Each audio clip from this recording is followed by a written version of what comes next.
အားလုံးပဲမင်္ဂလာပါကျွန်တော်ဒီနေ့ကတော့ Universal Studio USS ကိုပေါ့ဒုတိယအချိန်ပြောင်းသွားလိုက်မှာကျွန်တော်တို့ squad ကစုစုပေါင်း600ရှိတယ်သူတွေနေတွေပါသွားမယ်ဆိုလူတော့နည်းနည်းများတယ်သူကဖွင့်တဲ့အချိန်က10နာရီလောက်မှစပါသူကစဝင်လိုက်ပြီဆိုတော့သူ့ရဲ့ vibe လေးကအရင်မိုက်တယ်ဗျာဒီနေရာလေးတွေမှာဓာတ်ပုံရိုက်လို့အရင်မိုက်တယ်ဒီနေရာကာတွန်းကားကြီးတဲ့အခါမှာတွေ့ရတဲ့ဇက်ကောင်လေးတချို့လည်းတွေ့ရတယ်အဲကိုရောက်သွားရင်တော့ကျွန်တော်အမှစီးစရာတွေကိုအများကြီးရှိတယ်ပေါ့စီးရတဲ့အချိန်တိုင်းတာတွေကအရင်ကြီးတော့မကြမြင့်ပြီပဲစောင့်ရတာတော့နည်းနည်းလေးကြာ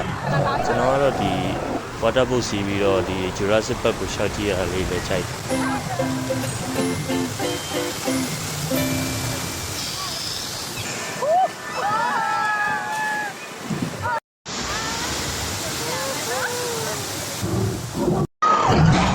Transformer ride ကိုစီးရတယ်လည်းမစိုးဘူးလို့ပြောရ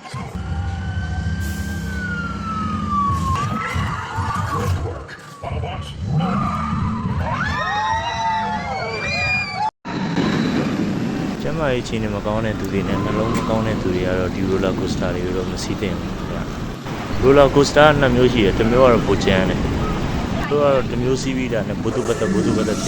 အကြိုက်ဆုံးစီးရတာတွေလည်းတစ်ခုဆိုရင်ဒီ Mummy ပေါ့နော်ဒီ Egypt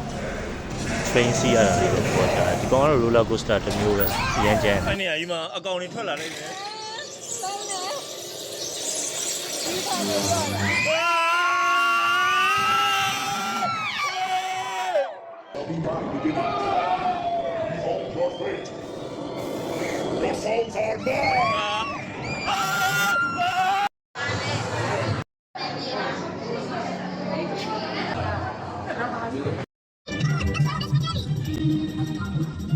ဒီဘူးနဲ့စားတဲ့အလေးတွေတော့ယူဆောင်သွားဖို့မနေပါနဲ့ကိုယ်ထဲမှာအရင်စီးတယ်